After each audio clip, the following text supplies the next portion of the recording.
Okay, folks, if you will have a seat, please.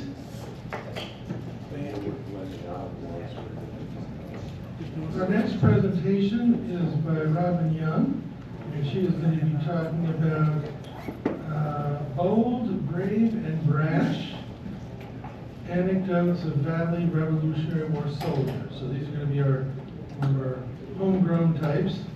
Robin is the author of For Love and Liberty, the biography of Major Sullivan Ballou.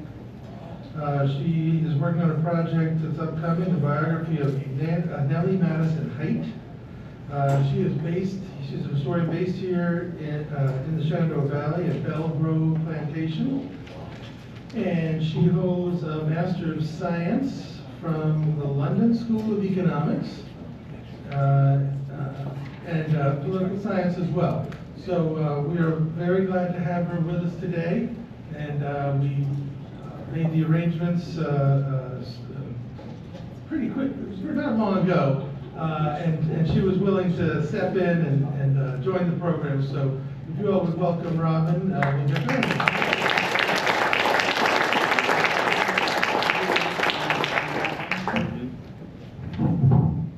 Can you hear me?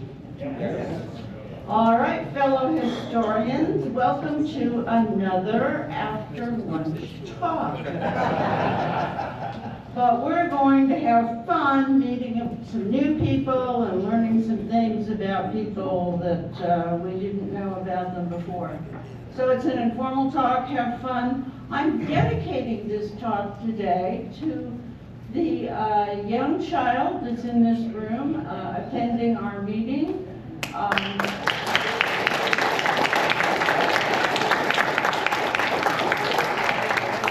We need to make sure we always have historians.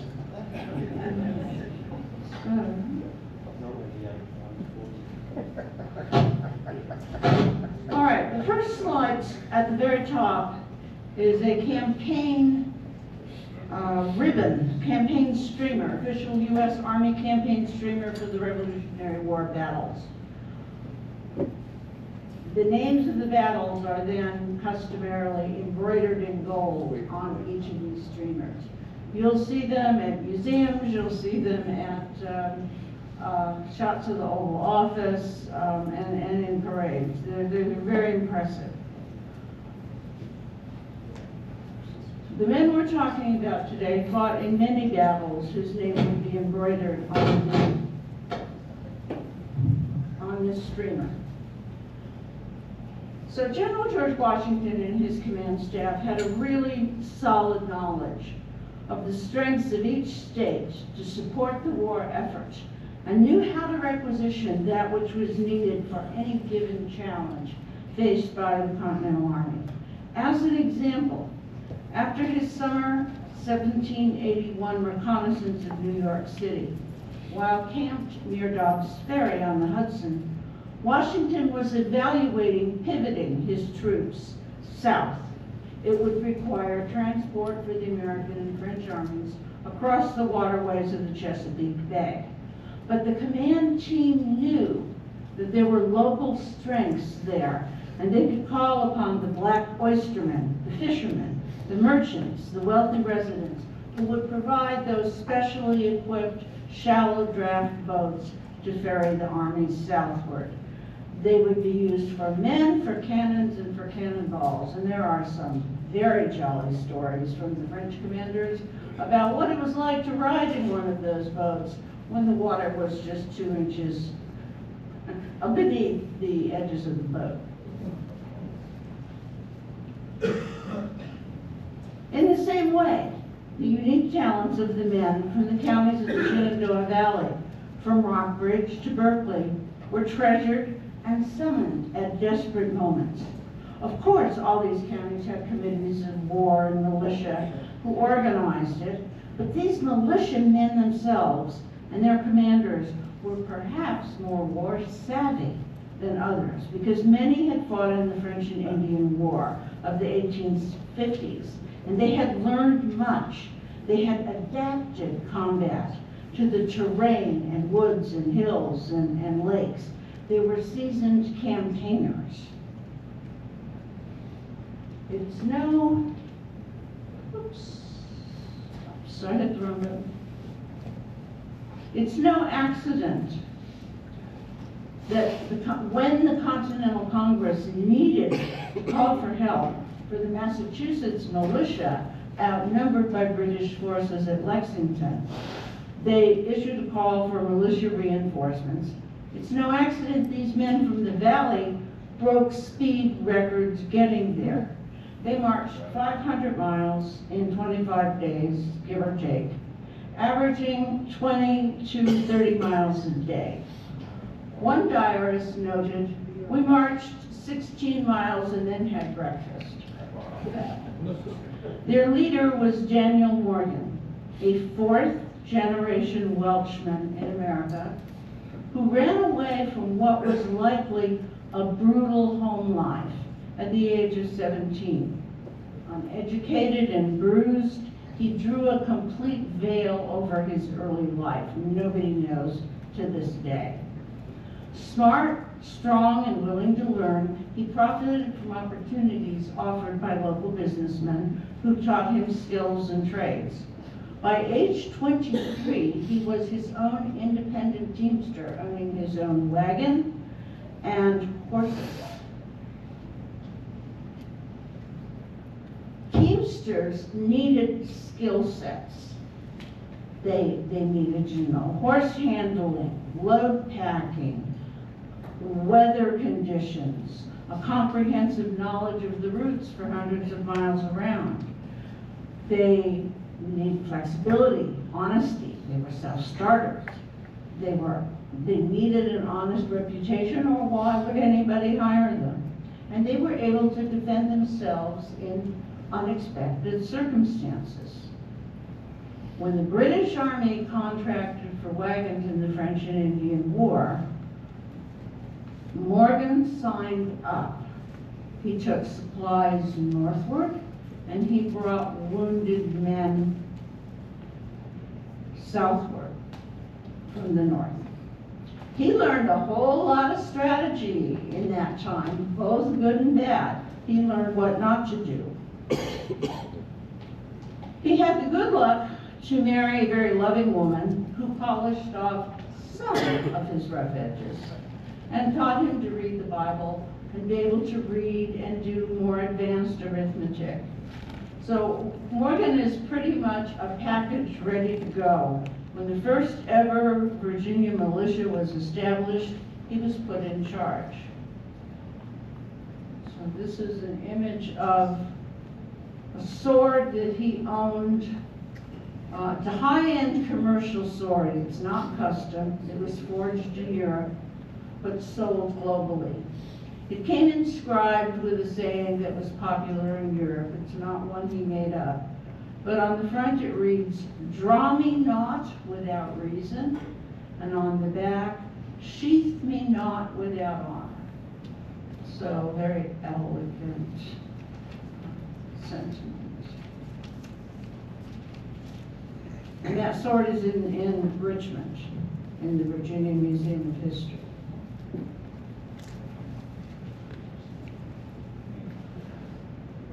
Morgan's militia was the first to report at Cambridge. There were two militias, each from the local area, racing each other to get up there. And I have a very good authority that some guys from Culpeper also joined them, meeting up at Harper's Ferry, which just amazes me that you could walk through the woods and figure out how to meet somebody in the woods. They got to Boston really fast, but the battles were over. Both armies had withdrawn to reorganize. So lacking anything else to do, the Virginians set up shooting contests where they would shoot targets at 250 feet away, amazing everybody and gaining lots of adulation and a great reputation. And of course, for that, they were using their very own long rifles. The mystique of the militia becomes established at this point. But it's not just the rifles or the accuracy of the men using them. but it's Morgan's ability to read the battle space, to perceive voids that perhaps he should be in to defeat the enemy, and claim those voids. All of this served him well. He gained a reputation as a strategist at places like Saratoga. He's doing the unexpected at Cowpens. He tricked Charlton, and that was hard to do. All of these successes make Morgan a wise sage to great men. If you read the personal correspondence going back and forth between Lafayette and Morgan and Washington and Jefferson, they're all seeking each other's opinions and offering their own advice.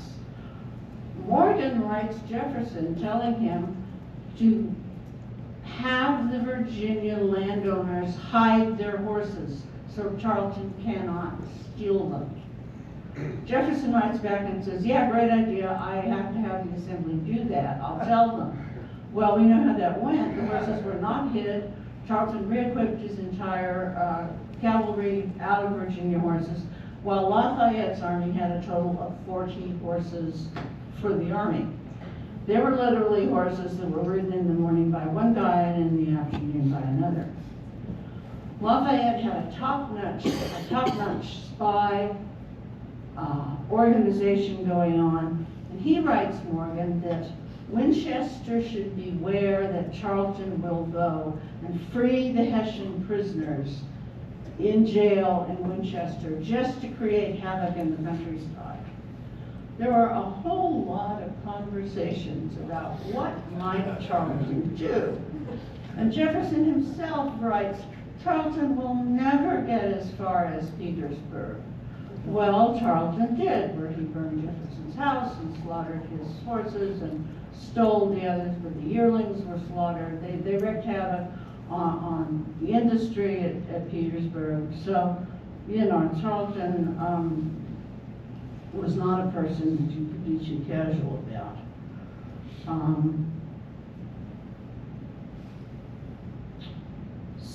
So we're moving into 1781, and it looks like the climactic battle is destined for Yorktown. And Washington has an urgent all-militia summons.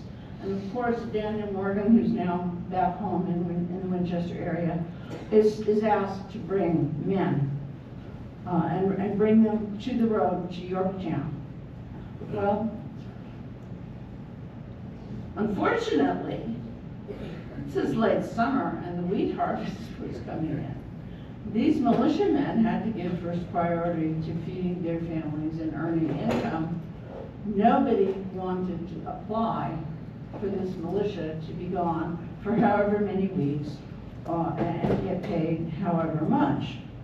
Morgan himself was beginning to feel the efforts of all his years on horseback and his weekend habits of fist fighting. His spine was in really bad condition. So he did finally get some men and bring them to Washington, but not enough to make a difference. But Washington was well supplied for Yorktown. This is the post-war Winchester home for Morgan. Local tradition holds that stone construction techniques in that home were German style, and it is thought that he put some of the Hessian prisoners to work to build the home. He had 2 daughters and died bedridden in his home in 1802. Jumping forward to 1942, when America is beginning to think about fortifying the homeland as World War II starts up, a large army base is proposed near the Rappahannock, and it needed a name. So the Army historian gets a letter and he suggests naming it for Daniel Morgan, but the guy in charge, some major whose name I don't recognize truly, said they'd name it for A.P. Hill instead.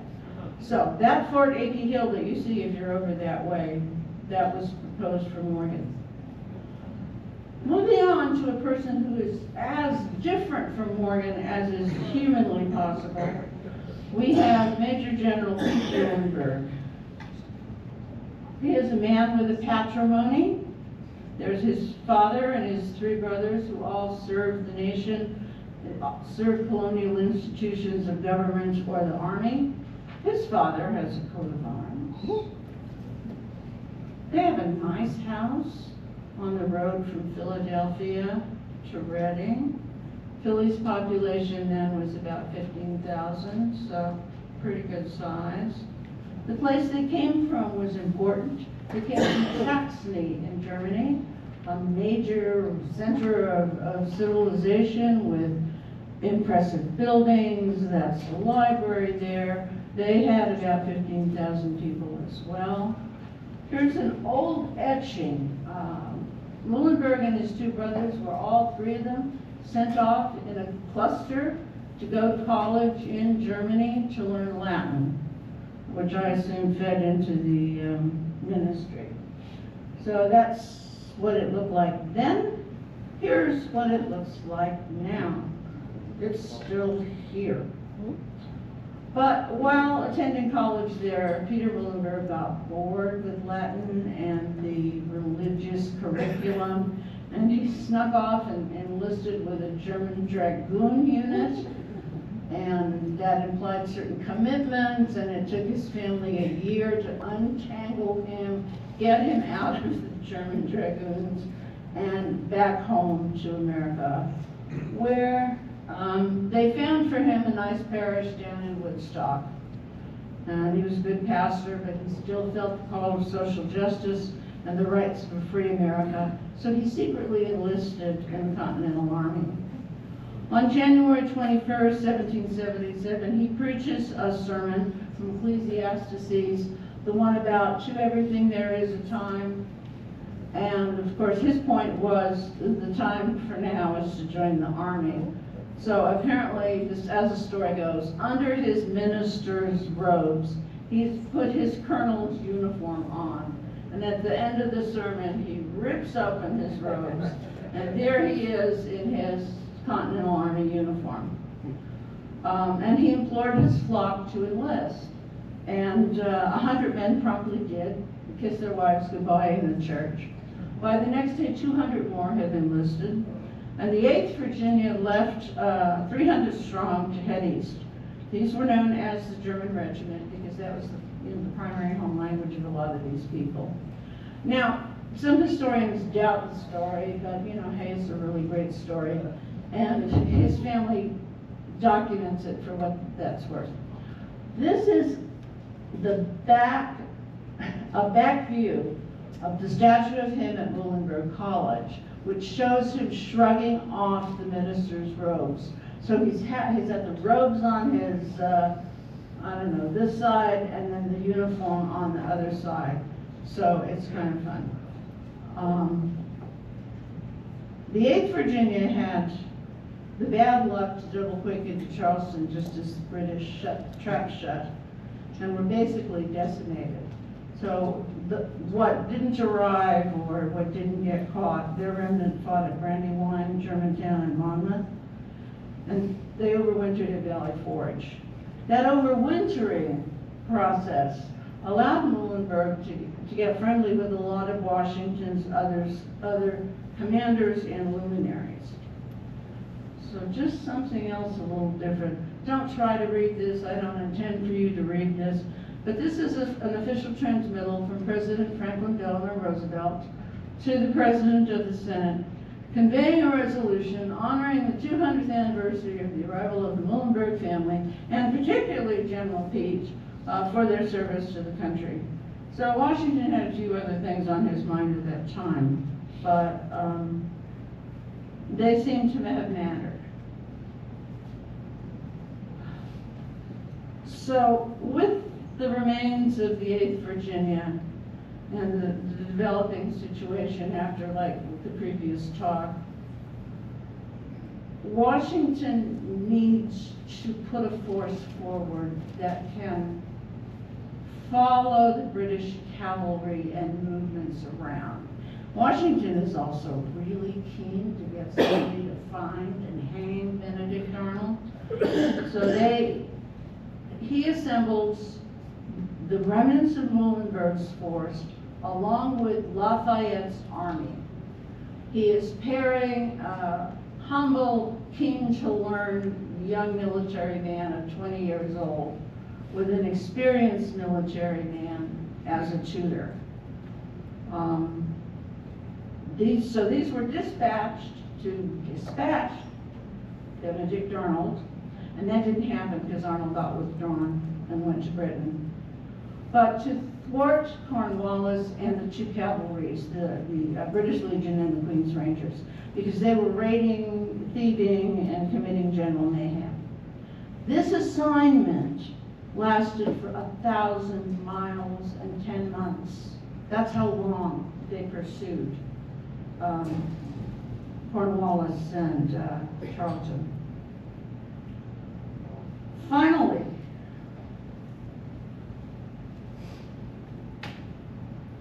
General Sir Henry Clinton orders Cornwallis to find a seacoast to hug to facilitate evacuation by the British Navy. They want to bring those troops back up to New York. They don't feel they're accomplishing anything raiding Virginia. So Washington assembles troops from everywhere at Williamsburg. They're camped all around and in town. This is a nice, new, modern image of that army marching out to go to Yorktown, which is where Lafayette's spies had established that that's where Cornwallis was. You know, and it's just a little peninsula. There's no way he's getting out of there. In the vanguard of this march, they don't show the full command group at the front of this. Obviously, Washington's there. In the vanguard was Muhlenburg's and Lafayette's force, acting as they had been for so long, truly as a group of rangers.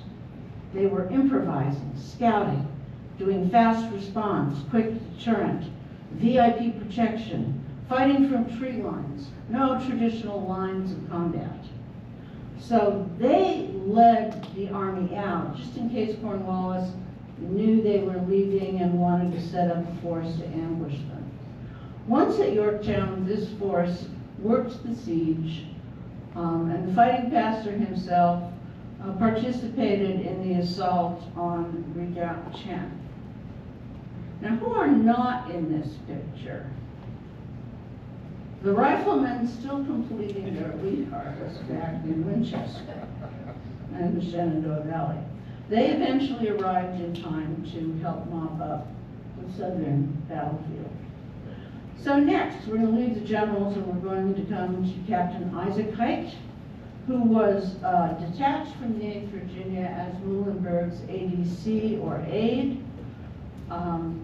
He was Frederick County born. He was grandson of the man who settled the valley by selling land grants from Washington's old employer, Lord Fairfax. He was attending William and Mary when the war moved in, and William and Mary shuttered stores and told all the students to go home. And the majority of the students enlisted in the army because they were young and, you know, there was the thing to do. Isaac was a founding member of the Phi Beta Kappa group, which was founded at William and Mary. He was also probably bilingual in German. So he's a good find for Muhlenberg as an ADC, and it's a really good opportunity for Hite. This is an attempt to have a graphic demonstration of just how many contacts Hite himself made at the Yorktown camp. Because he's talking to the other ADCs, he's arranging deployments. Who's going to go dig the trench today? Who's on trench digging? He carried orders in messengers.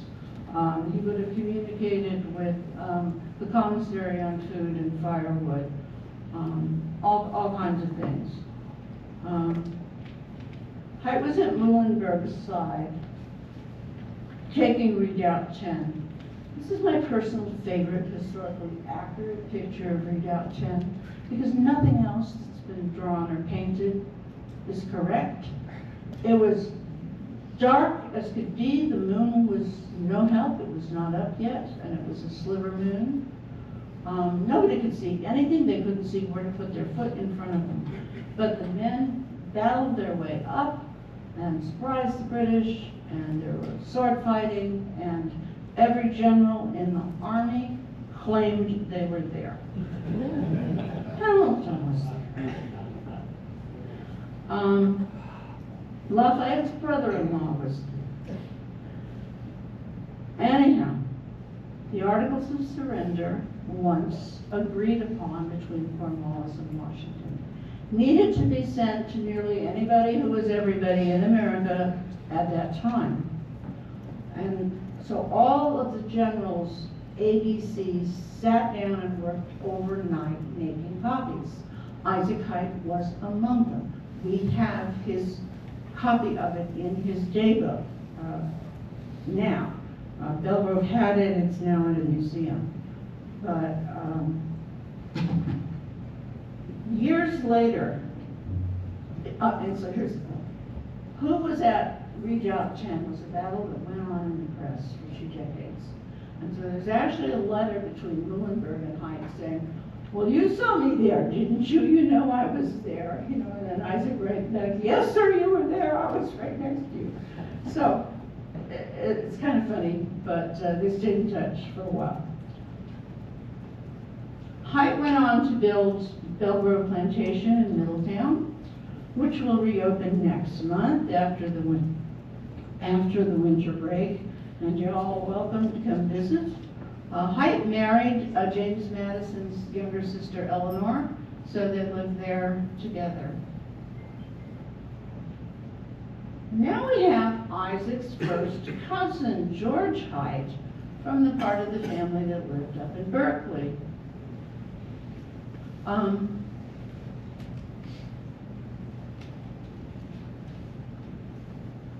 What we want to focus on was that George was wounded early in the war. He was wounded at the Battle of 96. He didn't lose the arm. It was stitched up, but you all know that the arm is a pulley. You got to have both sides of the pulley working. So George lost the use of his arm, was sent home to sit out the rest of the war. But he got riled up sitting home and just took himself back to the war. But on the main road, he meets his commanding officer who's headed west, and the officer says, go home and stay home. And the reason his CO was probably coming back was to bolster security regarding that rumor on the Hessian troops getting loosed. Finally, an enlisted man, name of David Spong, probably a Swiss name, who was a substitute for an unnamed man. He's interesting because in his pension record they've described him physically. He's age 18, 5'4", light brown hair, black eyes, fresh complexion, well set, a planter, born in Maryland, shoe size 4. So it's kind of cool to have that. In this photo, I've just used someone wearing the black cockade of the American Army. In this next one, we have the Alliance cockade, the white of the French, and the black of the American Army. And this one, it's not the guy I'm talking about, it's just a guy wearing a hat. But Private John Forehand, who has a beautiful signature, signed up in '77 as a 3-year man. But in fighting in Charleston, he was wounded in the right breast and taken prisoner. When you were a prisoner in Charleston, you went into the barracks, the prison barracks.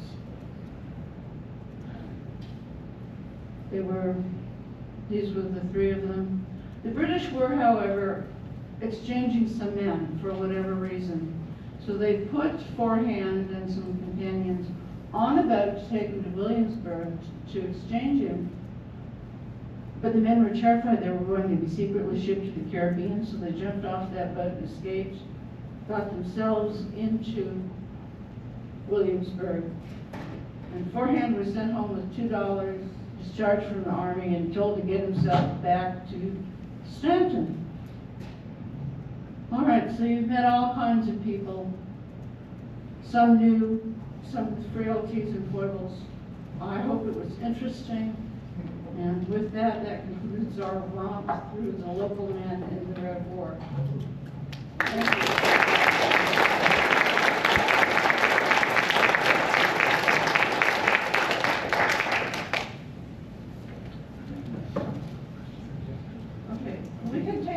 question or two. I don't know if I can answer them, but,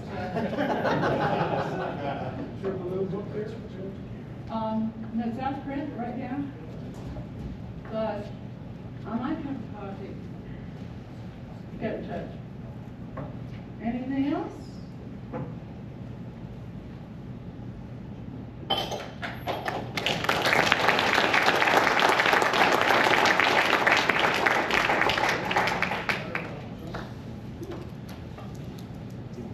All right, the prosecution calls Gary Eckelberger.